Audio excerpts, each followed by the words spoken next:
Bom dia, boa tarde, boa noite. Sou o Júnior Bornelli e eu estou aqui nos estúdios Startse para fazer a primeira edição do nosso podcast Organizações Infinitas, para falar sobre os principais temas do agora, sobre tudo aquilo que está impactando a nossa vida, o mundo dos negócios, da inovação, da tecnologia e do empreendedorismo. E para isso eu estou aqui acompanhado dos meus colegas, amigos, sócios, Cristiano Cruel e Piero Franceschi. Sejam bem-vindos. Boa, vamos nessa, vamos agitar aí, né? Vamos ver o que está rolando aí pelo mundo e discutir um pouco do impacto disso nessa questão das organizações infinitas, né?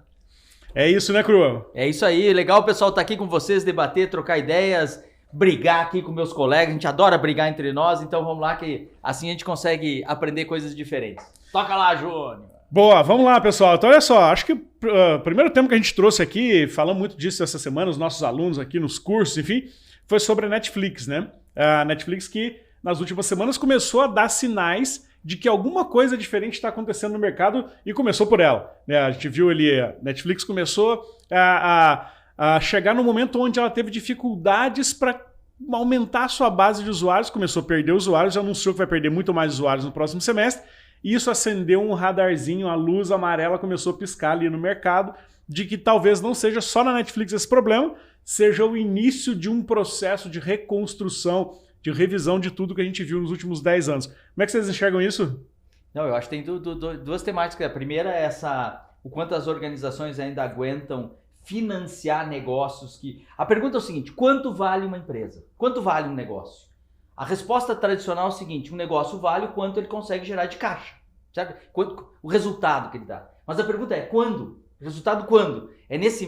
Nessa semana, nesse mês, nesse trimestre, nesse ano ou nos próximos 10 anos? Então essa dúvida sempre persegue a todos e todos temos essa sensação. Você postou, acho muito legal, voltou a estar na moda da resultado, né? Da lucro voltou à moda. Essa aí é um dos desafios. Então eu acho que a gente de tempos em tempos volta a ter um debate quanto nós estamos financiando uma coisa para resultado rápido, o resultado lá no médio prazo, o resultado no longo prazo. Eu acho que isso que está no pano de fundo disso. Eu tive lá na Finlândia, lá no Slush, aquele evento, e me marcou o pessoal os investidores da Andreessen Horowitz, A16Z, para quem quer procurar no Google aí, e eles dizem assim, cara, olha como é insano. A gente, no mundo de Venture Capital, no Vale do Silício, a gente levava dias para decidir investir em negócios que retornariam em anos.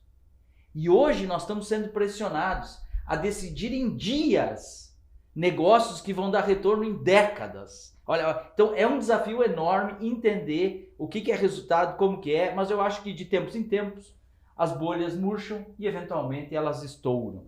Mas é uma dinâmica que você vê que a gente pode estar testemunhando uma grande virada, né, dos modelos, porque nos últimos, 10 anos, né, grande parte desse investimento em empresas da nova economia, como a gente chama, eles foram por crescer muito rápido uma base, né, da forma mais escalável possível, como a gente fala sempre, para alguma vez descobrir como ganhar dinheiro. A Netflix não é uma empresa rentável, né? E ela vem substituindo esses ciclos de perpetuidade, como a gente fala, onde ela era uma empresa de DVD, depois virou um streaming, depois começou a investir mais em conteúdo, agora está indo até para games, né? Assim, como que ela vai tentando se reinventar para continuar construindo uma base de forma muito rápida, esperando que em algum momento essa chave vai virar e vai dar dinheiro. Só que o que está acontecendo parece assim, que esse lance de agora vai dar dinheiro, como os ciclos estão muito rápidos, a capacidade de se reinventar e ainda achar dinheiro depois está ficando mais difícil. Não é muito diferente do que está acontecendo talvez com o Facebook, né? Porque a base do Facebook também está parando, está começando a perder relevância e de alguma forma a rentabilidade vai baixando. Não, ou seja, eu acho que a gente está testemunhando uma grande virada das coisas, né?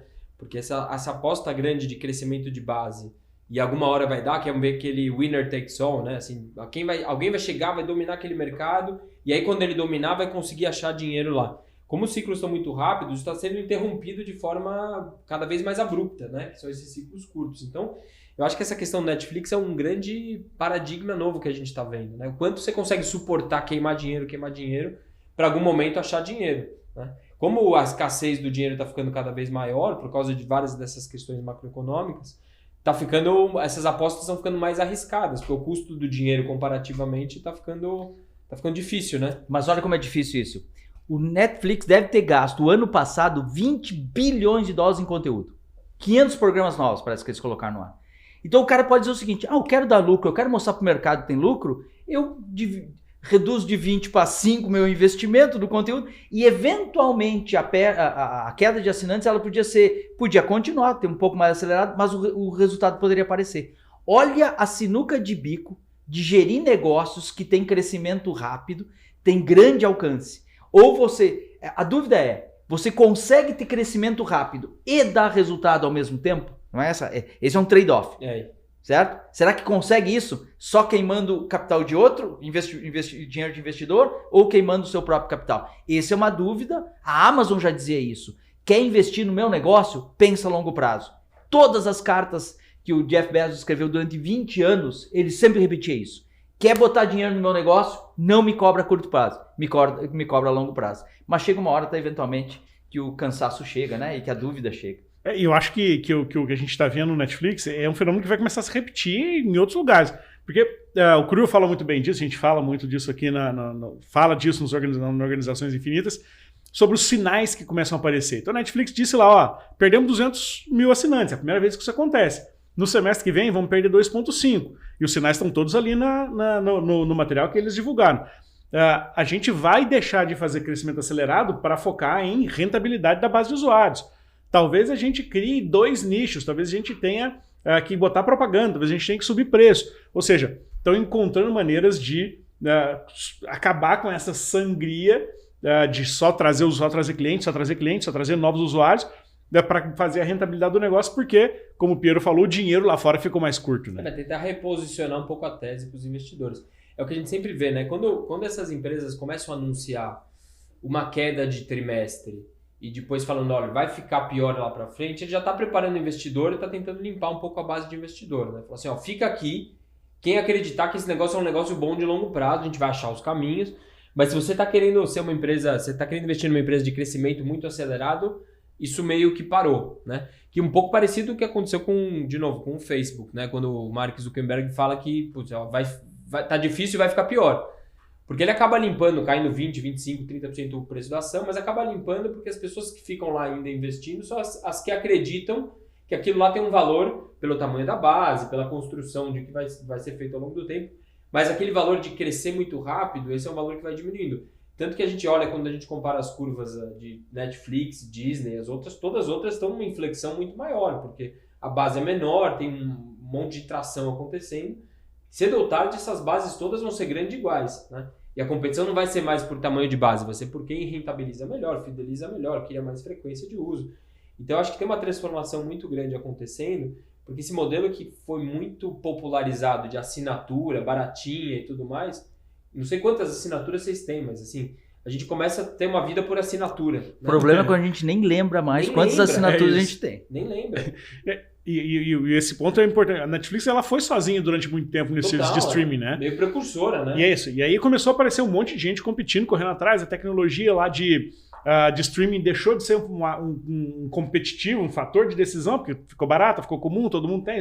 Nós três aqui quiser, a gente monta um serviço de streaming baratinho daqui a pouco. Então ela teve que investir em conteúdo, mas em conteúdo tinha competidores lá fora que também eram muito bons. A hora que você entra no jogo de conteúdo, isso que é maluco, né? Porque a Disney ficou fora desse lance muito tempo. Sim. Por estratégia ou lentidão, pouco importa. O fato é que a Disney é uma máquina de conteúdo, né? Então a hora que a Netflix chega lá e fala assim, eu vou ser muito bom e conhecido por conteúdo, você está entrando numa seara de outro, né? Então assim, óbvio que a Netflix vem fazendo um conteúdo cada vez melhor, mas se vocês repararem, o conteúdo que cada vez mais tem na Netflix e com frequência é um conteúdo de produção mais barato e mais simples. Muito reality show, muito documentário. Tem menos produções cinematográficas, aquelas baita séries. Porque isso demora tempo e é foda, porque imagina assim, o cara produz um conteúdo, uma baita série, maravilhosa. Há 6 meses produzindo. As pessoas gastam isso aí em 2 dias, cara.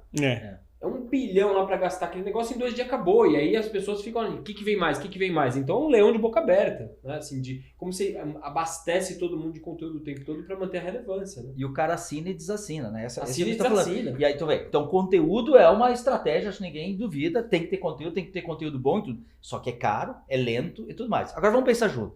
Nós vamos ajudar o Netflix. Quais seriam as alternativas de curto prazo para o Netflix tentar mudar essa curva?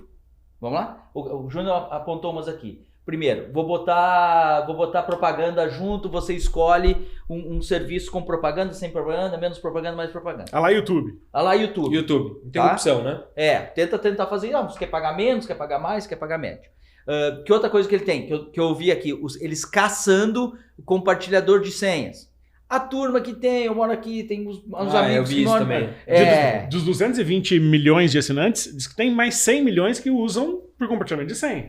Isso, mas daí você fica um pouco antipático, porque muito dessa galera compartilhador de senha é o mesmo cara do que os caras chamam das redes atômicas. Dentro de uma comunidade imensa que é o Netflix, tem aqueles mais tarados. É aquele cara que compartilha, que conversa. Eventualmente o cara é mais que gera apaixonado. conversa, né? E o cara que gera o buzz, o cara que recomenda pros amigos, o cara que... Tem muita gente hoje não usando o sistema de recomendação do Netflix para assistir um documentário novo e entrando no grupo dos amigos do WhatsApp. Então, assim, isso cria o buzz, né? Isso cria o... Então, essas são alternativas, mas todas elas é uma dúvida imensa. Mas é uma fricção, né? Assim, porque a gente se acostumou, querendo ou não, nessa vida por assinatura. Pensa o Spotify, por exemplo, como exemplo, né? Você tem o serviço gratuito, mas você tem lá, depois você paga para não ter anúncio, paga para ter uma customização, né? Você se acostumou a falar, eu tô pagando para não ter interrupção, né? O YouTube também, eu acho que a assinatura do YouTube lá, Premium, não sei como chama, é a mesma coisa. E essa é uma lógica inversa, né? Assim, você tá pagando para ter aquele serviço que você sempre teve, só que agora vão te interromper. Fala assim, você não quer mais ser interrompido? Paga mais um pouquinho. Isso do ponto de vista de experiência do usuário é como você adiciona uma fricção onde não existia, né? Então você piora o seu produto para tirar valor daquela pior. O que tende a ser um risco, porque ao mesmo tempo que isso acontece, você pega o caso do Amazon Prime, por exemplo, uma assinatura anual hoje, por 12 meses, está custando R$7,90. E assim, sem interrupção, porque a Amazon tem toda a estratégia deles que não está ligado só a isso. Então, você começa a piorar seu produto para tentar achar rentabilidade, o que já é provado que é um risco, né? É que você falou bem, né? O YouTube, o Spotify, eles começaram com seus gratuitos e aí você paga para fazer o contrário. Agora, a Netflix não tem a opção de se tornar gratuita, por exemplo, e só pago para quem não quer ser interrompido. Né? Isso. Como é que dá esse passo agora? Agora? Completamente diferente. Modelos diferentes. 220 milhões de pessoas de uma base paga, que estão acostumados a chegar na sua sexta-feira, olhar um monte de série lá, escutar e beleza, não vê propaganda, não vê nada. De repente você está falando, olha, aquela sua Netflix que você gostava, agora toma aqui uma propaganda. Né? Acho que vai ser tenso. Né? Mas o que esse negócio Netflix incita? O Netflix então perdeu valor, Meta, Facebook perdeu valor, a gente está assistindo isso. E aí surge um fantasma de vai estourar a bolha, porque esse dinheiro infinito que financiava esses projetos malucos, essas empresas bilionárias que no balanço não apresenta resultado nenhum, isso era um excesso de liquidez do mundo, vai implodir, detonar tudo. Então tem o alarme, os alarmistas que vêm desse lado, tá? Qual é a perspectiva de você assim? O mercado, ele de tempos em tempos corrige? Ele de tempos em tempos ele dá essas seguradas? Ele movimenta para outro lado? Ele dá sinal... Olha só, a bolha da internet... A famosa, grande... As.com, né? As.com, quando ela explodiu, foi um arraso. Tragédia. Né? Mas, naquela época surgiram as grandes Big Techs, ou consolidaram muitas Big Techs que a gente está vendo hoje. Acho que a história mais legal, que pouca gente fala, é que o Masayoshi-son, era um grande investidor do Vale do Silício lá. Dizem que ele estimam que ele perdeu naquele período ali da bolha uns 70 bilhões de dólares. Esse é o cara... Esse mesmo cara, esse japonês, coreano, mas tinha uma empresa japonesa agora, ele investiu 20 milhões de dólares numa empresa chinesa desconhecida na época, chamada Alibaba, né? Que hoje é conhecida. Mas logo depois da bolha? Foi durante a bolha. Tanto é que os caras diziam assim, cara, você é maluco, cara. O cara não cansou de perder dinheiro, perdeu 70 bi.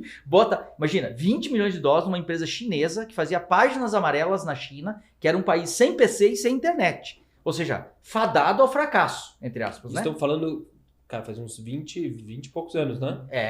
21, 22 anos. 20, é isso aí. A Alibaba deve ter 23 anos de vida. No começo. Então o cara botou dinheiro naquele negócio. Depois ele saiu, fez o grande... E ele criou, entre aspas, o maior fundo de VC da história, que é o SoftBank, né? E o fundo do SoftBank, que lá levantou 100 bilhões de dólares para investir em VC. VC é dinheiro de festa, não é infraestrutura de país. É dinheiro de ruptura, dinheiro de apostas grandes, é dinheiro de transformação. Então, mesmo naquela tragédia, surgiram teve gatilhos novos negócios. Por isso que eu sou mais cético em acreditar em todos os negócios que vão bombar e mais cético quando digo assim, esses negócios vão tudo morrer, sabe? Assim, eu fico no intervalo, eu fico em cima do muro, é verdade isso. Fico em cima do muro tentando entender melhor esses movimentos. Agora, essa pegada nossa ali que a gente falou agora há pouco, que trouxe o Netflix de pano de fundo, mas da discussão maior que é da empresa dar lucro ou não dar lucro, crescer demais e não se sustentar, parece que a gente está de fato entrando no momento, falando com VC, com investidor, com empresa, que a gente está voltando no momento onde o mais talvez valorizado não seja o crescimento exponencial, absurdo, às custas do dinheiro do investidor, mas um crescimento sustentável, que entregue muito crescimento, mas com algum resultado. E aí, pegando essa fala do Cru aqui, vocês acham que quando a gente olha para trás lá, mesmo na bolha das .com, um pouco mais antes ainda, a gente olha para Google, para Microsoft, para Apple, para o próprio Facebook, são empresas que desde o início eram lucrativas. Desde o início eram lucrativas. Elas, né? Todas elas. Nenhuma delas teve uma história de ser absurdamente apanhadora de usuários e não entregar resultado. Será que, de fato, a gente olhando para essas companhias e vendo elas como esses grandes expoentes, faz sentido essa coisa de ter esse crescimento sustentável de volta como foco e não olhar para esses múltiplos malucos de cresceu 1 bilhão de usuários, 200 milhões de usuários, 300 milhões de usuários. Pô, mas o balanço é aquele balanço horroroso que se o investidor fecha a torneirinha, a empresa morre. Eu fiquei pensando nisso, sabe, nessas grandes lá. Pô, Microsoft, falamos a história da Microsoft, ela se mistura um pouco com essa história toda aqui, né? Falamos ali das senhas piratas do Netflix.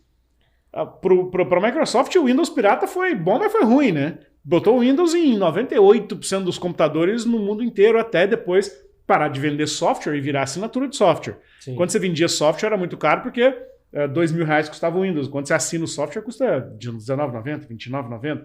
Então a Microsoft conseguiu reduzir a pirataria e ao manter quase que o share que ela já tinha historicamente. E tudo isso dando lucro, né? Manteve sua relevância. Mas dessas 4 que você citou, né? Tem que lembrar sempre que o Google e o Facebook, grande parte deles da receita vem de advertising, vem de propaganda, né? Então, assim, no final o Google é a páginas amarelas de hoje. Facebook é 98%. Mais YouTube e tal, e Facebook 97%, 98%. Então, assim, são grandes empresas de mídia antes de serem grandes empresas de tecnologia. Que acho que é o grande ponto, talvez conecte a questão da Netflix com isso. Talvez o jeito de resolver a Netflix hoje está mais ligado à capacidade de você ter atenção de 220 milhões de pessoas por muito tempo e como você monetiza essa atenção do que essencialmente vender uma assinatura, né? Porque acho que o valor no tempo que não vai se desconstruir e acho que isso que tem que ser dito, né? 220 milhões de pessoas se acostumaram a entrar num negócio sexta, sábado à noite e passar horas lá assistindo uma TV, né? Que é a nova TV, né? Porque as pessoas não faziam mais isso assistindo canais nem de canal de TV paga, tinham migrado muito para o YouTube e outros formatos e o Netflix entrou como um grande concorrente por atenção.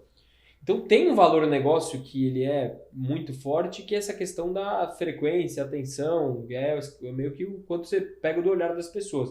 Que é a grande fonte de receita do Google e Facebook, é quanto as pessoas investem de tempo nas suas plataformas e tudo mais. Então, que eu acho que esse é o grande paradoxo que vai acontecer, porque eu tenho muita atenção das pessoas, para eu monetizar isso eu vou ter que fazer propaganda, vou ter que fazer inserção, vou ter que usar meu espaço ali, mas para eu fazer isso eu pioro o serviço e talvez eu comece a perder a atenção das pessoas. Então é meio um flywheel que talvez se desconstrua. Já a Apple e a Microsoft são business que tem uma outra configuração, né? Tem uma parte de serviço, hardware e tem outras coisas. E acho que tem que citar a Amazon, né? Que talvez seja o patinho feio, não, mas seja a ovelha negra ali, porque a Amazon também não é uma empresa lucrativa, mas ela decide também não ser, né? Ela usa todo o seu caixa para construir seus negócios e ela ambidestramente vai abrindo os negócios. Já tentou fazer muito hardware, inclusive, e acabou não dando tão certo, mas ela já é uma empresa que tem o e-commerce, tem o AWS, tem Twitch, tem um monte de outras coisas, mas é uma empresa que escolhe usar e aplicar todo o seu caixa de lucro para crescer, né? Piero, aí tu deu para mim uma aula de organizações infinitas. Porque um dos dramas do Netflix é que ele tem um stream de receita. É isso. Os outros, eles podem até se dar o luxo de meio dar aquilo, porque é uma maneira de 200 milhões de pessoas ali brincando ou não brincando junto contigo, é uma oportunidade de negócio lateralmente se pensar. Então se pensar, meu negócio é streaming ou meu negócio são esses centenas, bilhões de pessoas que estão conectadas com a minha marca, com o meu sentido. O que mais, né? Então se eles inventaram maratonar, tinha que vender travesseiro, almofada e não sei o quê. Sabe essa ideia que você começa a pensar lateralmente, que o negócio não é o que você faz, mas é quem você atende, por que você atende, o valor que você entrega, em que situação, em que contexto. Essas outras Big Techs, elas têm outras alternativas. Total. Por isso que elas espalham os negócios. O que parece às vezes ser uma falta de foco, mas na verdade às vezes pode ser uma... Por isso que a gente vê Disney, né? E conteúdo, mas tem muita coisa no entorno daquele negócio todo em que ela tem alternativas de criar streams de receitas adicionais. Então ela pode competir com o outro, sei lá, com outras estratégias. Talvez mais armas, né? Assim, tem um cinto de utilidades que ele vai usando e vai compondo. Eu acho que nessa habilidade a Amazon talvez seja a empresa mais ambidestra, né? Assim, que ela tá ao mesmo tempo abrindo um monte de coisas e fazendo, e ela pode se dar o luxo de vender a assinatura R$7, R$8, porque ela tem todo um modelo montado para suportar, né? Mas acho que esse é o ponto, né? Onde é que a Netflix botou o seu próximo centavo, né? Ela vem se reinventando, claro que ela vem se reinventando. Começou com aluguel de DVD, depois virou streaming, depois conteúdo, agora talvez o próximo passo seja tá fazendo uma aposta em games. Mas quando a gente olha para as outras, como o Cru falou, você falou da Amazon, investindo um monte de outro negócio. A gente olha para o Google comprou o YouTube lá atrás. O YouTube hoje representa 12% da receita do Google. Investiu em um monte de outras plataformas. A Microsoft comprou de Skype a LinkedIn. O LinkedIn representa 10% da receita da Microsoft hoje. Sim. Então, quando a gente olha para essas outras companhias, elas estão fazendo o jogo da organização infinita. Ela sabe que o que ela faz hoje não vai durar para sempre. Mas qual que é o próximo passo? O Facebook talvez tenha demorado demais para fazer isso, né? 98%, 97% da receita vindo de propaganda, publicidade, coloca a empresa no mesmo momento impota ela como potência gigantesca, todo esse dinheiro da publicidade do mundo, não sei o que, tá vindo para cá. Mas coloca ela num risco enorme de como quando a Apple decidiu travar lá o bloqueio de envio de dados, captura de dados, a receita da empresa vai para metade, o valuation cai para metade, e aí ela começa a sofrer, porque ela só tem uma linha única de... Como é que as empresas conseguem fazer isso? Onde é que está a mágica de olhar e encontrar o próximo passo? Como é que busca esse próximo passo? Tem um código secreto nas organizações infinitas que nós aqui apelidamos de autodisrupção, né? Que é uma coisa assim simples, parece legalzice falar, mas deve ser uma coisa muito dramática nos negócios. Quando uma organização acostuma a ganhar dinheiro só do mesmo... Quando você passou muito tempo ganhando dinheiro só do mesmo jeito, eu acho que nasce um risco, aumenta um risco, certo? Porque é bom aquilo, é confortável aquilo, você é bom naquilo, você sabe fazer aquilo. E ao mesmo tempo que aquilo é muito bom para você, ele pode virar um drama, eu acho. Né? Sabe que no final o que nós estamos falando aqui é da capacidade de dar resultado. O grande questão é o quando. Quer ver? No livro aquele Blitzscaling, o livro Blitzscaling, que é um dos livros de negócio conhecido, o autor lá, que é o do fundador do LinkedIn, do Chris Ye, que é um dos professores da Starts, inclusive do XPA lá, né? Ele diz, essas empresas, elas eram extremamente lucrativas. O lucro líquido delas era muito alto. O lucro por transação, o lucro era muito, muito alto. Só que o que esses caras queimavam de recurso, ou em CAPEX, ou nesse mundo digital, é difícil ver o CAPEX, mas sim, muito de aquisição de usuário, era desproporcional. Como é que é? O cara, para faturar ele gastava 1,50, né? Então, essa lógica ela é meio confusa. Mas ele diz que lá na origem é muito isso. Qual é o momento da curvatura em que o cara começa a se pagar e ganhar alto? Olha a Apple, a capacidade de gerar caixa da Apple. Né? Quando é que ela consegue fazer isso?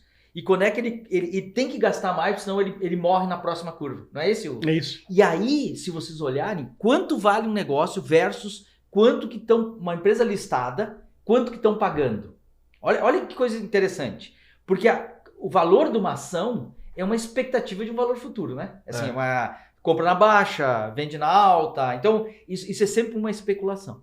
Uma das coisas que o Vale do Silício carrega há muito tempo e que eu fiquei muito atento, ou tento entender melhor, é o que... Você sabe que o autor lá do livro Startup Enxuta, Lean Startup, bem no finzinho do livro, finalzinho do livro, ele escreveu um capítulo, um pedacinho lá que ninguém leu muito, e ele menciona LTSE. É a expressão que ele usa, LTSE, Long Term Stock Exchange. que ele diz o seguinte, as empresas depois que elas entram em bolsa, elas começam a virar reféns dessa especulação. Aí quem lidera a empresa tá só na batida do curto prazo, ação caiu, ação subiu, ação, certo? Então ele fica muito assim.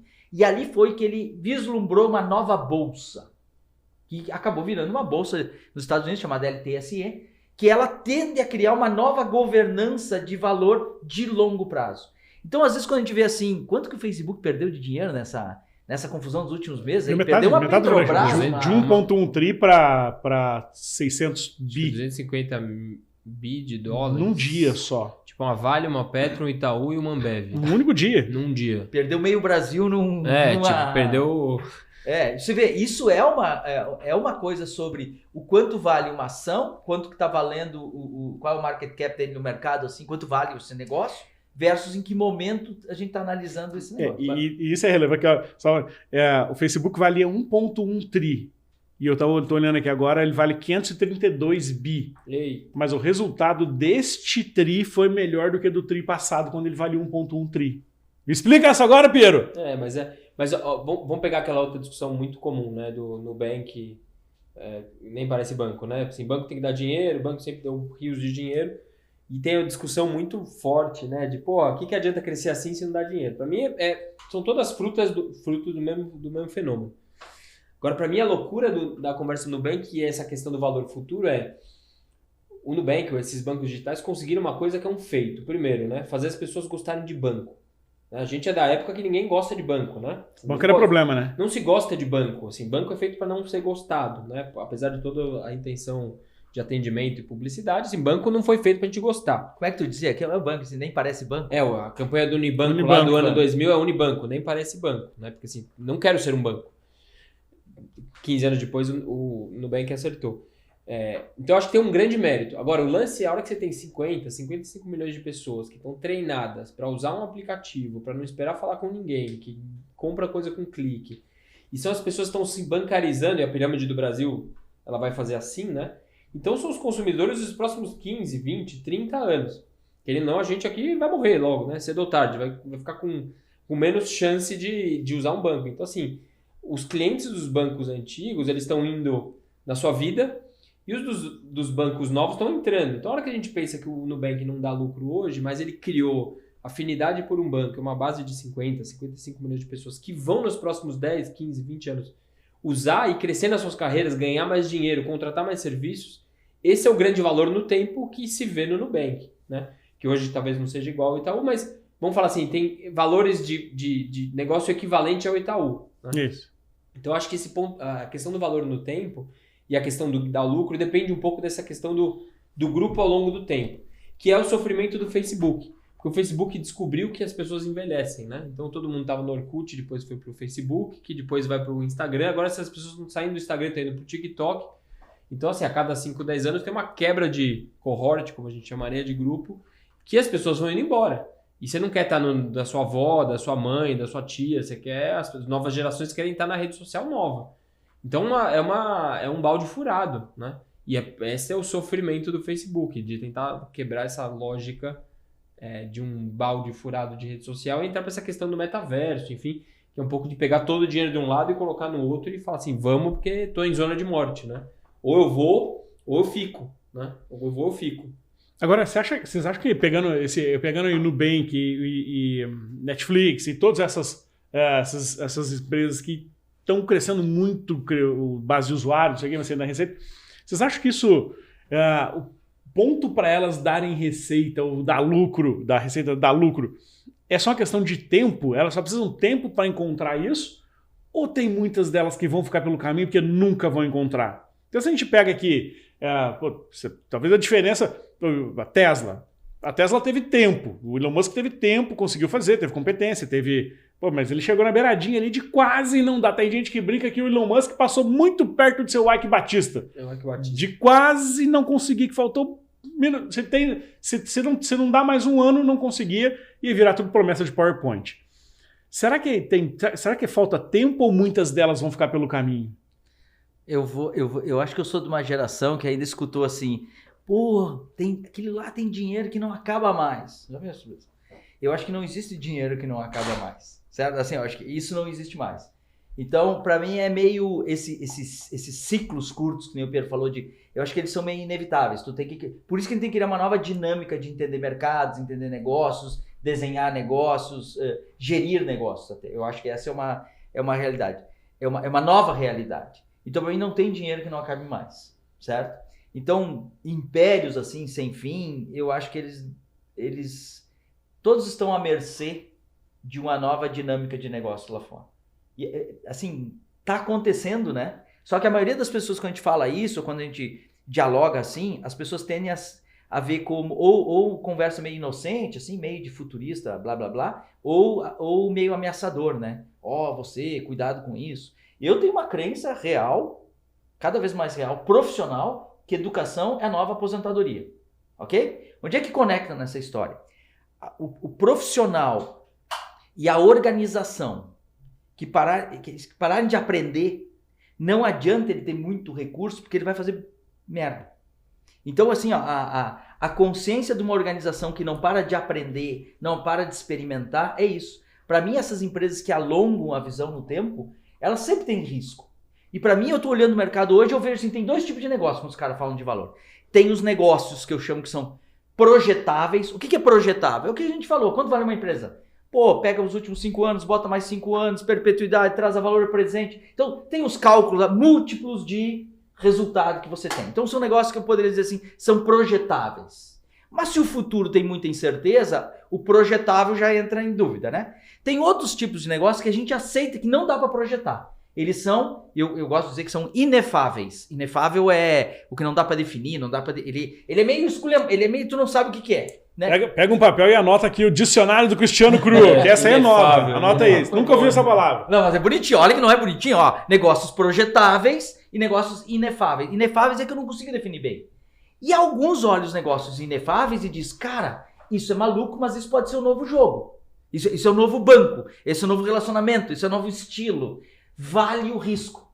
O Elon Musk, você sabe que recentemente o Charles Munger é o sócio do Warren Buffett, famoso Warren Buffett. E ele disse, criptomoedas é uma doença venérea. Ele falou isso numa entrevista.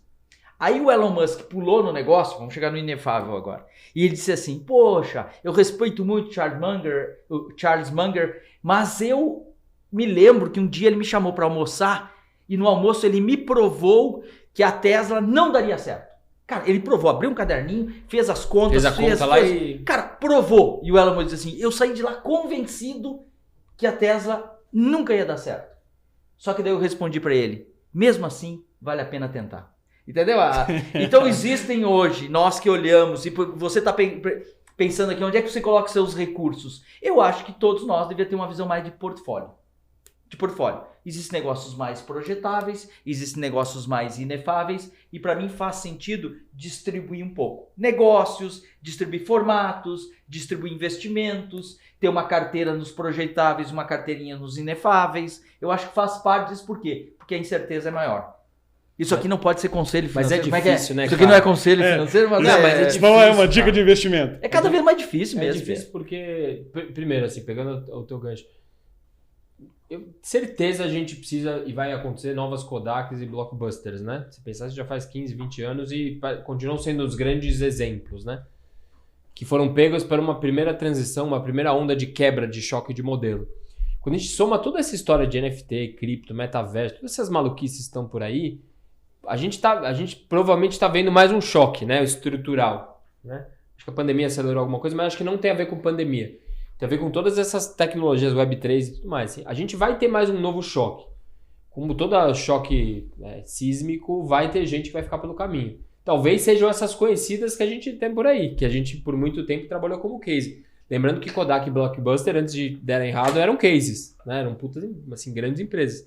Foram grandes empresas nos seus setores até o momento que teve um choque estrutural. Então, eu acho muito improvável que a gente não tenha novos cases como esses, que vão ser novos cases que a gente vai falar, se você não fosse o Facebook, tá vendo o que o Facebook fez? Ficou apostando nisso, não teve vários anos de receita. E pegando nesse lance de risco, 97%, 98% da receita do Facebook vem de publicidade. Até tentou fazer outras coisas ao longo do tempo. É um risco grande, tá tudo no mesmo cesto. Talvez agora bateu a onda, né, bateu a água, falou, preciso correr e rever meu negócio. Então eu acho que é muito improvável que a gente não tenha novos cases de fracassos corporativos de reinvenção. Você acha que o Facebook pode ser a Kodak daqui 5 anos? Cara, é uma possibilidade. Quão provável isso, acho que os próximos 1, 2 anos vão dizer. Até porque esse lance do metaverso tá todo mundo ao mesmo tempo indo para o mesmo lugar, que é um lugar que ninguém sabe bem para onde é, né? Tá todo mundo criando sua hipótese. E é um negócio que não tem dono, né? Que não tem dono. Então, assim, é o metaverso de quem, do que é, como que vai. E o Facebook tá acostumado a um modelo de negócio plataforma onde eu sou o dono da plataforma e aqui dentro é a minha regra, né? Tanto que foi mudando ao longo do tempo tudo. Esse é um jogo que o Facebook sabe jogar muito bem, já provou várias vezes. Facebook, Instagram, WhatsApp. Mas é um jogo, um negócio plataforma onde aqui dentro é meu campinho. Eu trago muita gente para lá dentro e eu faço o que eu quiser. Meio programa do Silvio Santos, né? Assim, meio SBT, eu mudo a grade, faço o que eu quiser porque aqui é meu campinho. Vamos entrar nessa aí, porque eu acho que é bom a gente criar essas analogias, a gente pode trazer referências bem práticas para os nossos negócios, para o nosso dia a dia. O Facebook tem uma placa lá no Facebook, e atrás está pintada a placa da antiga Sun Microsystems, que ele manteve para dar a ideia do seguinte, um dia, para a gente sempre lembrar que nós nunca estaremos prontos e é sempre uma ameaça ficar para trás. Então, tá lá nos alertas da cultura essa coisa de ficar para trás. Isso é verdade, né? Segundo, o Facebook, quando ele faz uma aposta desse, com 10 bilhões de dólares para investir nesse lance metaverso, Um monte de dinheiro. pode acelerar o fim dele ou pode dar um efeito Microsoft. Para mim, efeito Microsoft é todas aquelas que você achava que tinha ido pro buraco e ela volta mais forte que antes. Fênix total. Né? A Microsoft é a Fênix mais total. Fênix que eu conheço. Né? Quantas vezes ela agora acabou, né? Agora chegou o fim. E ela nunca acaba.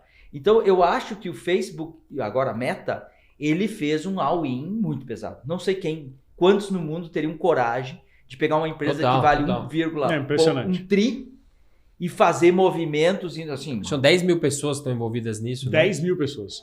Para construir o tal do próximo.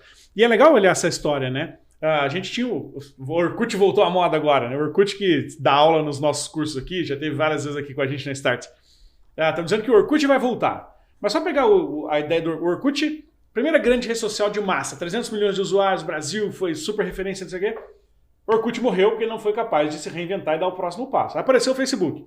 E o Facebook apareceu como a grande rede social, todo mundo, nós aqui, você, todo mundo entrou no Facebook e um dia teve uma conta lá.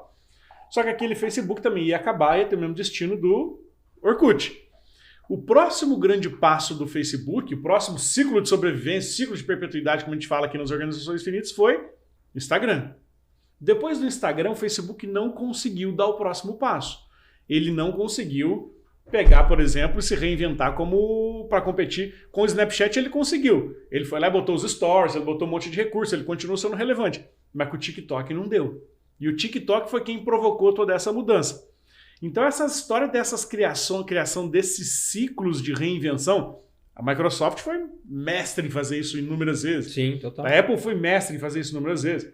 Mas talvez o Facebook tenha chegado num ponto onde ele apostou alto demais agora na reconstrução, seguindo essa linha de joga tudo na publicidade, 97, 98, e apostou tudo no metaverso. Se vai dar certo não dá para saber, mas é uma aposta realmente corajosa, né? Não óbvia, né? Não, é assim... A princípio. Talvez é porque o Facebook nos últimos 5, 10 anos, vamos lembrar que algumas coisas aconteceram, né? Acho que a crise da questão da privacidade dos dados deve ter dado uma boa bagunçada lá dentro, né? Que o modelo estava de alguma forma baseado naquilo, e aí foram cortando os parceiros providers de dados, né? A Apple foi cortando, o Google foi cortando, foi piorando o business, como a qualidade do que era como negócio de publicidade, todo o escândalo. Zuckerberg foi o novo Bill Gates, né? Porque o Bill Gates lá atrás era o capeta, né? Era o anticristo. O demonizado. Né? Acharam um novo anticristo da tecnologia, que foi o Bill Gates, o Zuckerberg. Tudo isso, de alguma forma, deve ter tirado um pouco do foco, né? Da empresa em olhar que, cara, a coisa não vai. Quando você olhar para dentro o resultado, por isso que é difícil você falar, tá todo mundo errado. O cara olha para dentro, tá crescendo um monte. As curvas lá dentro deviam estar se compensando. Então o Facebook devia estar meio assim, mas o Instagram bombando. Então a coisa lá, o dinheiro vai rolando, cada vez ficando mais caro. Pensa que neste mesmo tempo, as mídias tradicionais secando seus dinheiros, TV, rádio, jornal, esse dinheiro vindo todo para cá, né? Então você não pode olhar o Facebook sozinho, né? Você fala, pô, o cara tá vindo dinheiro de todo lugar. O marketing digital acelerou demais com a pandemia. Então os negócios digitalizando, marketing de performance, todo o dinheiro fluindo. O problema é que depende de gente, né? O problema é que depende de gente. Então a hora que começa a ter menos gente lá dentro, fala, porra, onde essas pessoas vão estar? E aí criaram essa visão de que as pessoas todas vão estar nesse metaverso, abre várias aspas, né? Então, se o meu negócio é uma máquina é uma economia da atenção, eu tenho que estar onde as pessoas vão tendo atenção. Eu tenho para mim que, em vez de quebrar essas empresas, eu acho que a gente vai ter, já falei para vocês, acho que a gente vai começar a ter umas mega fusões, assim, de plataformas e atenções. Então, assim, pô, Netflix sozinho talvez não funcione, mas ele junto com o Spotify talvez ele vai juntar com a Apple, vai começar a ter umas mega fusões, porque esses negócios isolados, eles vão começar a fazer menos sentido, né? Mesma experiência de sexta-noite, o que eu vou assistir? Entra na Amazon, entra na Disney, entra na Netflix, entra não sei o que lá. Começou a virar fricção, mas né? Quem que seria uma boa aquisição? Quem que seria uma empresa estrategicamente, se incorporasse o Netflix, viraria uma superpotência? Muito maior do que é. E aí? Eu acho que quando você olha os competidores ali, Disney, Amazon Prime, não sei o quê, no passado a Disney teve uma ameaça que foi provocada lá pelo Steve Jobs com a Pixar, não sei o quê. Pô, primeira vez que a Disney se sentiu ameaçada por uma produção de conteúdo. A Disney olhou para aquele negócio lá e falou, pô, eu preciso trazer isso para cá. E comprou a Pixar, né? Comprou a Pixar. Sim. Trouxe aquilo ali. Quem gosta de cinema pode assistir lá no início do Toy Story, na abertura do primeiro Toy Story, tem lá, produção executiva, Steve Jobs. Ele ajudou a transformar a Pixar no que ela virou, e a Disney foi lá e trouxe isso para cá, porque isso fazia sentido. Eu não sei se a Disney também não pode olhar para a Netflix e dizer, pô, isso aqui faz sentido. Eu tenho conteúdo, eles têm a melhor tecnologia, ainda têm a melhor tecnologia, para que a gente ficar brigando por produção de conteúdo, vamos fazer isso junto. Mas quando eu olho também para a Amazon, a Amazon Prime ela tem um objetivo diferente da Netflix com o Prime Videos, né? Sim, total. O Prime Videos ele é um plus para quem assina o frete grátis. Né? Então, eu não sei até que ponto a Amazon também não teria como olhar para esse mundo aí e trazer, pô, será que se eu trouxer 200 milhões de assinantes de lá, eu trago mais 200 milhões de assinantes para o meu Prime e aí aumento as pessoas que compram aqui, porque aqui tem frete grátis? Não sei, acho que todas as... que a Amazon comprou o MGM, né? O estúdio, um dos maiores produtores assim, comprou para reforçar ali o catálogo. É muito louco, né? Imaginar que a empresa que era de e-commerce comprou a MGM para reforçar o catálogo. Uma loucura. Um serviço de streaming que é para te dar o frete grátis. Assim, é um negócio nó. Que não faz... Né? E eu acho que, né, como você bem lembrou esses dias, a Apple TV foi o primeiro serviço de streaming a ganhar o Oscar de melhor filme. Como é que chama o filme? Coda? Sei lá, acho que é Coda. O Coda foi produzido pela Apple TV. Então, o primeiro filme de ganhar o primeiro filme produzido por uma empresa de tecnologia ou de streaming, sei lá como a gente queira chamar, a ganhar o Oscar. Então, acho que essas aquisições elas podem acontecer. Eu não ficaria surpreso se a Microsoft comprasse, porque a Microsoft, ela, como a gente disse aqui, ela aparece com as surpresas de vez em quando, né, e tudo funciona. Mas me parece muito óbvio, por exemplo, uma fusão de Netflix com o Spotify, como você falou. De novo, eu sempre penso que a gente está vivendo um lance da era da hiperinformação, que a contraparte disso é a economia da atenção, né? Tem muita informação vindo de todos os lados, a gente é produtor de conteúdo o tempo todo, todo mundo, né? Então, assim, quem consegue atrair a atenção das pessoas consegue monetizar, porque a atenção é o começo da decisão. Então, para mim, as junções vão estar um pouco nessa sinergia de atenção. Quando você pega o mercado de games, por que ele é muito atrativo em si? Porque você passa lá 20, 15, 40, 90 horas lá plugado numa tela. E a tecnologia hoje já faz com que você substitua lá uma lata de Coca-Cola por uma Pepsi, depois trocou o anúncio, e aquilo lá é a nova propaganda. É o cara jogando e sendo impactado, né? Então, assim, quem detém mais tempo de atenção das pessoas consegue monetizar isso de alguma forma, para vender outra coisa, né? É o que a gente sempre fala, né? Quando o produto é de graça, o produto é você. Então, assim, se eu tô lá numa rede social, entro 22 vezes no Instagram, são 22 vezes que eu tô sendo vendido para alguém, né? Então, o Crua tem uma empresa lá, eu sou o cliente, eu tô no Instagram, estão me vendendo pro Crua, né? O meu tempo. Então, eu acho que essas junções, elas vão sempre estar ligadas a quem consegue ter mais atenção das pessoas e consegue agrupar focos de atenção, né? Tempos de uso, né? Tempos da minha atenção. Boa, Pierre, eu vi um reporte meio interessante agora. Essas grandes empresas, nós estamos falando aqui, são empresas de mídia. Quanto por cento do faturamento do Facebook é? 97. 97%. 97, 98. Então o que tem que ter? Máquinas de atenção, como a gente fala. Então tem que ter a capacidade de ter audiência. E tem uma coisa que conecta nisso, que é a capacidade de eu capturar dados. Isso. Então eu tenho que ter audiência, mas eu tenho que capturar dados. O que a gente viu informações soltas aí nos últimos tempos? A Apple bloqueando acesso a dados do Facebook. Certo? Assim, restringindo. Google fazendo a mesma coisa. Porque uma coisa é eu assistir, uma coisa é eu entrar na Amazon usando meu PC aqui. Puxa, eu vou fazer uma compra. Outra coisa é usar meu smartphone. O smartphone, ele captura quantos data points mais? Assim, a quantidade de informações que ele captura pelo smartphone é não sei quantas Muito vezes maior, mais do muito que maior. num device outro. Então, não ter o device, porque a maneira de capturar dados, a gente pensava que capturar dados era alguém entrando dados em nota fiscal num sistema de no SAP, tá? Mas hoje o que é? Esses milhares de sensores sendo... Então a quantidade de dados que as máquinas capturam com sensores é brutalmente maior. Processando tudo isso, o cara tem uma capacidade de fazer recomendação, venda, num nível, assim, sei lá, em outras ordens de magnitude. E aí eu vi gente especulando que por que esses investimentos estão pesados em óculos? O óculos é uma coisa meio exótica, né? Nenhum de nós aqui acredita piamente que nós vamos estar vestidos com óculos e no mundo virtual, daí o cara vai enjoar. No mínimo estranho, né? É estranho. Mas o que alguns começam a especular? A aposta nos óculos é pelo novo hardware. Mas não é pelo novo hardware, ela é pela nova interface. É o novo capturador de dados. Sim. Porque o que pode substituir um smartphone? O que pode ser mais capturador de dado de uma audiência do que um smartphone? Talvez seja uma coisa que nem inventaram ainda, ou a gente não viu ainda, mas seria essa... Quando eu olho esses óculos aí, eu lembro do meu Motorola tijolão de bateria. Então, um pedaço dessa aposta de queimar dinheiro agora, e eu não sei quanto tempo, pode ser o seguinte, é a briga pela nova interface. Ela é a briga pelo novo device que vai capturar dado, e aí eu vou vender propaganda pra caramba, porque eu vou saber melhor que ninguém quando criar, como criar e de que maneira criar essa oferta. Que é a oferta. hiperpersonalização da propaganda, porque a hora que você está num ambiente aqui físico, né, presencial, e a gente está acostumado a ter coisas físicas nos impactando, estamos vendo uma TV, todo mundo junto, tô passando na rua, tem uma placa, tal, a gente meio que tem uma coletividade que é vendo aquele impacto. Quando você está num ambiente virtual, ela pode ser hiperpersonalizada, né? Assim, a mesma propaganda, ela é literalmente individual, completa naquele momento, dado o comportamento. Eu acho que esse é o grande, vamos falar assim, esse é o grande vale ali, que tá todo mundo falando, nossa, ali vai ter muito ouro, porque assim, ali, a hora que eu tenho a pessoa não sendo impactada, olha que loucura, né? Porque as pessoas estão hoje vivendo suas vidas e sendo impactadas por uma mídia.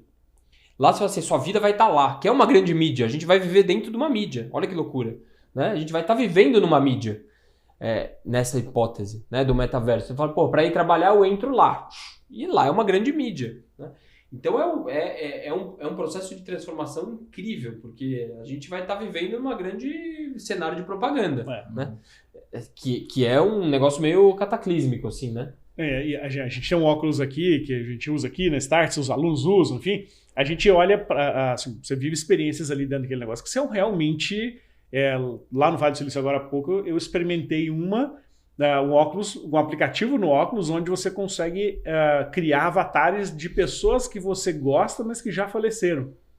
E essas pessoas, elas interagem contigo como se elas estivessem ali. Então, é uma experiência absurdamente louca, de outro nível de interação. Mas, pegando essa coisa dos dados ali, só para a gente não fugir... eu li esses dias, a gente tem aquela frase que já virou clichê, os dados são o novo petróleo. Daí esses dias eu vi uma atualização dela. Os donos dos dados serão os donos do futuro. E isso, elevado à máxima potência, faz a gente pensar o seguinte, e aí quase que um exercício de futurismo aqui, pô, por que ninguém conseguiu fazer nada melhor que o Google nos últimos 20 anos? Como um produto, um serviço pode durar tanto tempo sendo líder e não ter nem nada que o ameace? E aí, esse texto dizia o seguinte, sabe qual pode ser o maior e-commerce do futuro? O Google.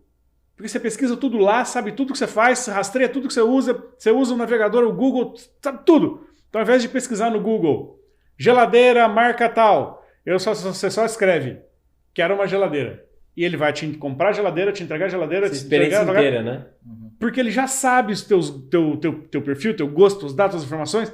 Então talvez o Google pode ser o imenso, o grande, o maior e-commerce do mundo pela quantidade de dados, de gente que transaciona, que passa por ali o tempo inteiro. Então assim, não tem como ignorar esse mundo de captação de dados para oferecer novos serviços, novos produtos, para descobrir qual é a próxima onda. Né? Agora você falou dos dados. Nós estamos especulando para frente aqui, mas vamos continuar. Olha só, qual é uma tecnologia hoje que poderia criar uma ruptura? O Google, o que ele fez? Indexar o conhecimento do mundo. Faz aquelas aranhas, navegar, pegar todo o dado do mundo, pegar não sei o que, antecipa, você faz uma... Sim. Ele indexa, vamos dizer assim, né? Ele indexa. Qual é uma coisa hoje que levou o nível de indexação para um nível completamente diferente? Essa tecnologia chamada GPT-3, da OpenAI. Que eles também, porque o que eles fizeram? Hoje tem open source que faz indexação de conteúdo do mundo, tem o Wikipedia que tem conteúdo para... Então imagina o cara ler um monte desses conteúdos. E aí eles criaram esses algoritmos capazes de fazer, não achar coisas, mas quase predizer coisas, sabe? Sabe assim, você não precisa procurar que tem uma geladeira, mas eu sei que o Júnior, na verdade, está precisando de uma geladeira, e o Júnior nem se deu conta ainda que estava precisando da geladeira. Esse caminho é. Então, isso é o OpenAI, isso é o GPT-3, vem aí o GPT-4, que é muito incrível. Quem é uma empresa oculta que pagou $1 bilhão para a OpenAI para explorar o GPT-3? A Microsoft. A nossa amiga Microsoft, que sempre está no jogo ali, tá? Sempre está na conversa. Sempre está na conversa. Vamos nem saber, mas eles estão conversando já. Segundo, essa semana o Facebook anunciou um concorrente do GPT-3, só que é open source. Então, às vezes, vem essas camadas, eu acho a sua pergunta muito pertinente. O que poderia fazer o Google? Por que o Google é relevante? Então, ele está aqui, ele é relevante. Ele é o grande incumbente, né? Ele poderia criar novos negócios, porque ele tem o poder na mão. Ou alguma coisa nova pode tirar essa vantagem dele. Uhum. Concorda que esse é o... Eu acho que pouco de paranoia estratégica é bom hoje. Um pouco de alongar o pensamento, pensar assim com ousadia, esse pensamento mais bold, né? Mas ele é bom, ele é necessário. Porque ele é só um pensamento estratégico, ele é um debate, é uma discussão. Nós estamos aqui discutindo sem compromisso, nós estamos ninguém aqui com chance nem com pretensão de estar certo de tudo, né? Mas isso vai fazendo a gente ficar mais espertos, mais atentos, mais ligados, mais informados, mais curiosos. Eu acho que as organizações infinitas são aquelas que criam dentro dos seus times esse espírito. Esse espírito de ter coragem de debater, viajar na maionese, trazendo a valor presente, projetável quando dá, inefável quando não dá, e a gente conseguir imaginar possibilidades, né? Porque senão a gente fica muito à mercê da capacidade dos outros anteverem coisas, né? E a gente fica muito deficiente. A gente não foi treinado para isso, né, cara? Assim, porque você pensa nas empresas, assim, toda vez que a gente discute... Geralmente as discussões estratégicas mesmo, elas acabam sendo muito pragmáticas, né? Assim, puta, beleza, mas ó, aqui a venda tá caindo, o que você faz? Esse negócio a gente não sabe, isso aqui é risco, vamos botar dinheiro nesse negócio que ninguém nunca provou. O sistema geralmente repele um pouco disso, não sei assim, o que vocês acham, mas o sistema geralmente, quando tem alguém na sala ali que começa a ter uma ideia meio, não viaja, né? Para com isso, tá, vamos voltar aqui, né? Anota aí, mas vamos focar no que paga a conta. Legal, mas tu vê, a gente... legal, mas não, né? O problema é como legal, é que a gente faz agora. isso, Pierre, sem virar uma esquizofrenia de um dia nós estamos viajando na maionese, o mundo vai acontecendo, nós vamos morar em Marte e sei lá o quê, e do outro lado, assim, não, volta aqui, porque a venda hoje a gente não vendeu. Hoje, concorda que é meio esquizofrênico? É que geralmente a conversa vai no ou, né? Assim, ou eu discuto a meta do mês e a venda e o que paga a conta, ou discuto um futuro que é sempre uma coisa hipotética, super complexa, meio futurista. Eu acho que as duas conversas, elas acabam ficando sempre meio água e óleo, e haver uma discussão meio burra, né? Porque a gente se coloca e fala, puxa, ou eu sou o cara que está viajando, ou eu sou o cara que está entregando resultado, né? E acho que toda essa conversa, tentando voltar no nosso ponto inicial da Netflix, ela passa um pouco pelo lance de que não dá para você construir e pagar o presente se você estiver investindo um pouquinho no futuro, porque esses futuros eles vão se aproximando cada vez mais. É o que a gente sempre diz, né? As tendências, elas não estão paradas lá na frente, elas estão vindo, né? Estão vindo em nossa direção. Então, a hora que geralmente a gente vê que a coisa está mudando, se você não começa a investir num próximo ciclo, numa renovação, você vai ser pego de surpresa rápido, porque a velocidade do impacto ele é exponencial, né? Tá andando a 2 km por hora, 4, depois tá 8, tá 16, a hora que viu, virou, né? E acho que esses grandes negócios estão passando por essa aprovação, que essa aprovação a velocidade da disrupção, ela também é exponencial, né? Geralmente a gente pensa em exponencial só positiva, né? O negócio vendia nada, agora vende um monte. Mas para toda exponencial positiva tem uma exponencial negativa, né? E essa disrupção, todos os mesmos grandes plataformas ou big techs estão sujeitas a essa exponencial negativa. Porque tem um monte de gente trabalhando inteligente com dinheiro também, tentando criar novas soluções. Então, eu acho que esperar... É engraçado, assim, essas empresas, elas foram fruto de um fenômeno de crescimento exponencial, mas elas esperam um impacto linear, né, no negócio delas. Elas esperam que a crise venha linearmente, apesar de serem crescimentos exponenciais. E, na verdade, acho que esse é grande paradoxo, né, da história. Você achar que você pode crescer exponencial e não pode ter um impacto negativo na mesma intensidade. Não, e eu acho que isso que você está falando resume muito do que a gente aborda muito, que é a história do laboratório de experimentos, né? As empresas, elas têm que ser esses grandes laboratórios, né? Não, o Google não descobriu o que vai fazer daqui a pouco sem fazer um monte de experimentos, sem apostar num monte de coisa. Microsoft, mesma coisa. Então, como é que a gente é capaz de fazer muito bem o que a gente faz, para não ficar uma conversa maluca de esse é o cara que viaja, esse é o cara que paga a conta, mas não, como é que a gente consegue ter, ao mesmo tempo, né, o cara que paga a conta e o cara que faz pequenas viagens no futuro para descobrir qual é o próximo passo? Porque sem esses pequenos experimentos, no mundo plural como ele é hoje, futuro cheio de caminhos e alternativas, a gente não vai descobrir qual é o jogo seguinte, né? Nunca vai encontrar a Netflix. Uma hipótese são jogos, mas quais são as próximas hipóteses? E se não for jogo, o que vai ser? Acabou a empresa? Deve ter um monte de gente lá dentro fazendo um monte de experimento. Tem um monte de experimento acontecendo. Aqui na Startse a gente tem... a gente tá fazendo o que faz, né, e para fora, todo mundo vê o que a gente faz lá fora, mas aqui dentro a gente tem 7, 8 experimentos rodando aqui que podem ser o futuro da empresa depois da manhã. Imagina nesses lugares. Então, essa capacidade de experimentação, enquanto faz o negócio crescer, enquanto paga a conta, ela tem que acontecer, mas é difícil de fazer, né, Cru? Perfeito. Eu acho que é um bom momento agora pra gente. A gente começou lá do Netflix, nós puxamos um barbante, veio. Né? Eu acho que seria o momento agora da gente refletir e tentar dizer assim: quais são dicas de gestão hoje, de organização, de comportamento, time, pessoa, profissional, pragmáticos que a gente acha então? Então tá, dada essa confusão lá fora, que ninguém domina, o que são coisas que parecem combinar com agora, que pode ajudar o cara a lidar com toda essa... Vamos imaginar aqui algumas coisas pragmáticas, assim, que poderiam ser, tá? Vou começar arriscando aqui. Vamos lá. Para mim tem uma coisa que parece exótica, mas é muito prática, que é criar mecanismos reais dentro de uma organização de incentivo à curiosidade e autoaprendizado. Ok? Para mim isso é muito prático.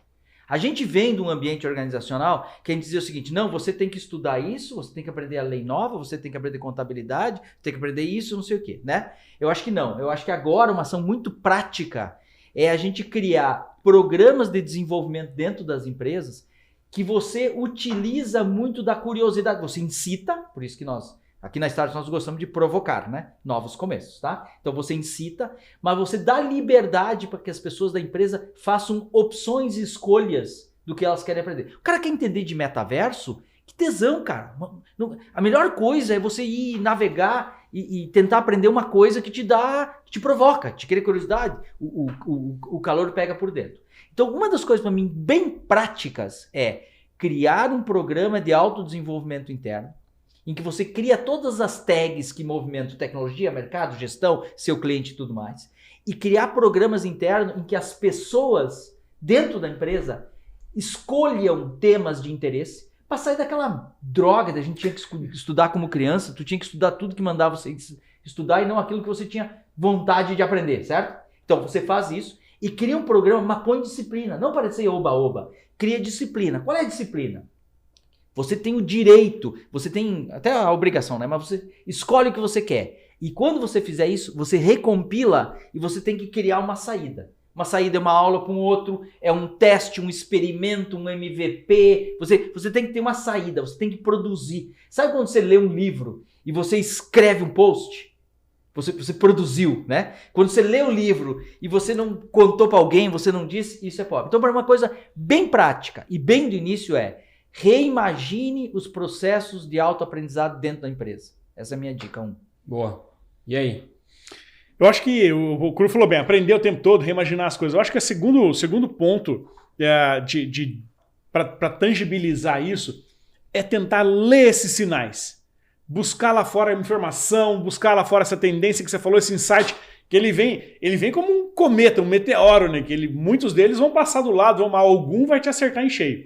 Quando você consegue ler esses sinais lá fora, você consegue capturar a informação e começa a reagir a eles.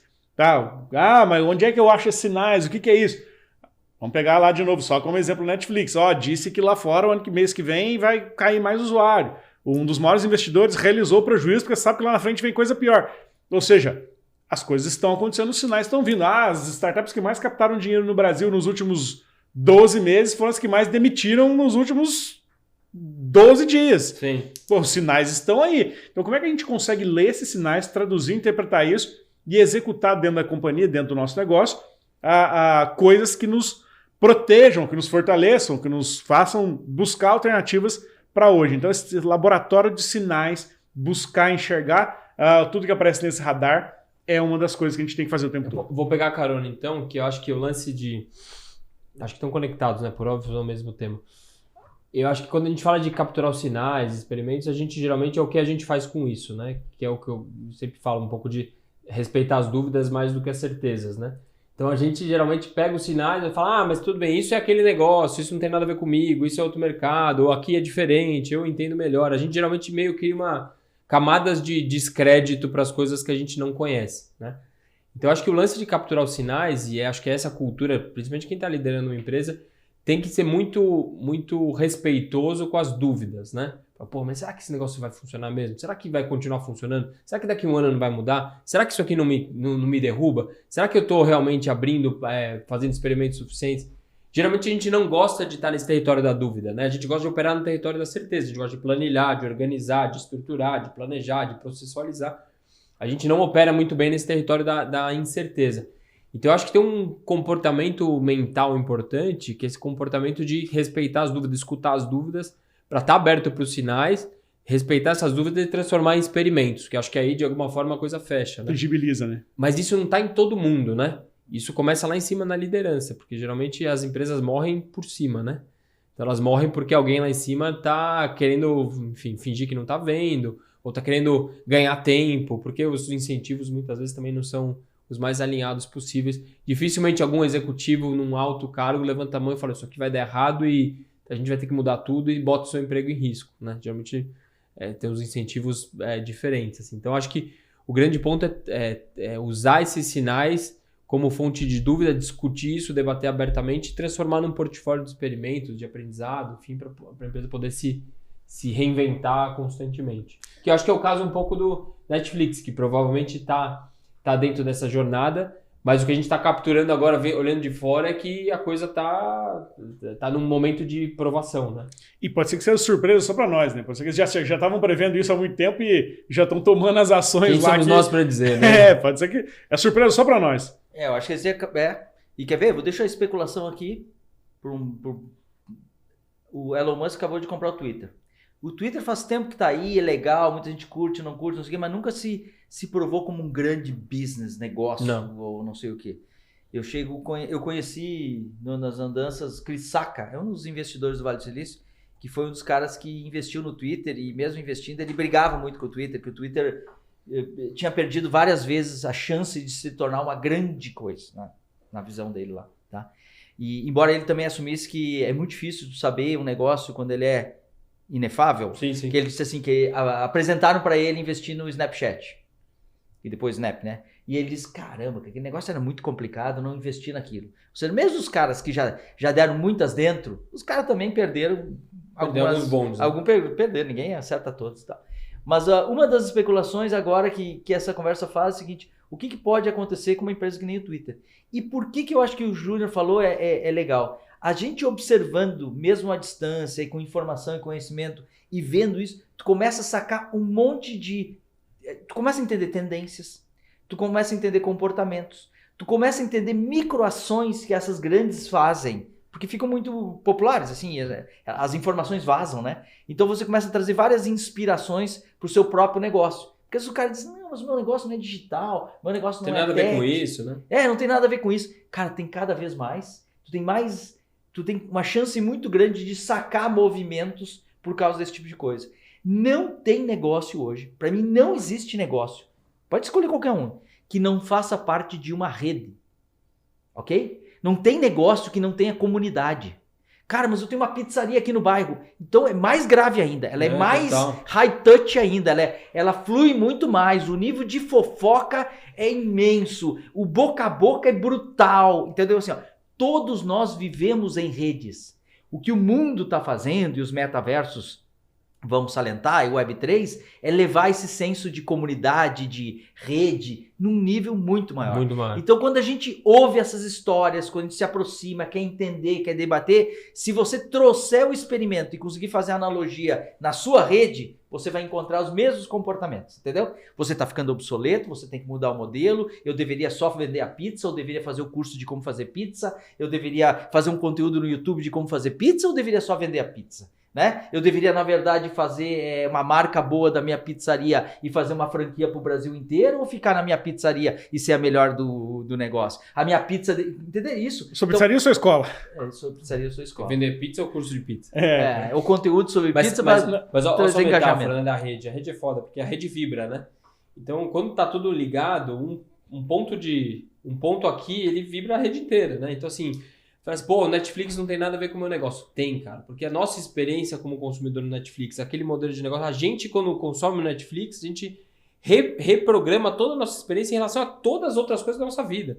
Né? No momento que um treina a gente para fazer assinatura, toda a nossa vida começa a ser pensada como assinatura. No momento que eu entro lá e tem um serviço muito bacana, eu começo a esperar isso de todos os outros serviços. No momento que eu clico lá e não falo com ninguém e resolve o meu problema, todos os outros negócios, eu espero isso dos outros negócios. Então, como está tudo muito interconectado, essas experiências, principalmente essas empresas de tecnologia, quando a gente está num negócio tradicional, a gente acha que não tem nada a ver com a gente, mas a rede vibra, né? Assim, eu pego um ponto na rede e chacoalha tudo, né? Então, eu acho que a gente está, quando a gente olha o nosso negócio, como essa interconectividade entre todos muito ligados, a gente tem que ficar muito atento ao radar de sinais, porque assim, uma mudança de um lado afeta o nosso negócio, que a gente pode perceber ou não, né? Essa transversalidade é muito, muito poderosa. E ó, papo muito bom, mas temos que chegar no fim do nosso primeiro episódio, né? Fechou. Do nosso podcast Organizações Infinitas. Só para pegar o gancho, falou do Twitter, falando do Elon Musk, falamos um pouco deles aqui, e no próximo episódio a gente vai se aprofundar um pouco mais, porque não interessa só o fato dele ter comprado o Twitter, mas o que isso mexe na rede que o Piero acabou de dizer ali. Só para deixar um spoiler. Twitter é só a 16ª maior rede social do mundo. Conta na mão quantas você conhece. 16ª. Conta nas mãos quantas você conhece pra você ver onde é que tem coisa que você não faz ideia que tá acontecendo no mundo e a gente ainda não percebeu. Certo, amigos? Beleza, nos vemos no próximo. Conta aí as 15. Esperamos vocês no próximo episódio do Organizações Infinitas. Se você gostou, compartilha, manda pras pessoas, manda feedback aqui pra gente. Escreve aí nos comentários se a gente foi legal, se a gente foi uns bobalhões, mas a gente quer saber se foi bacana e se te ajudou de alguma maneira. Até o próximo, valeu!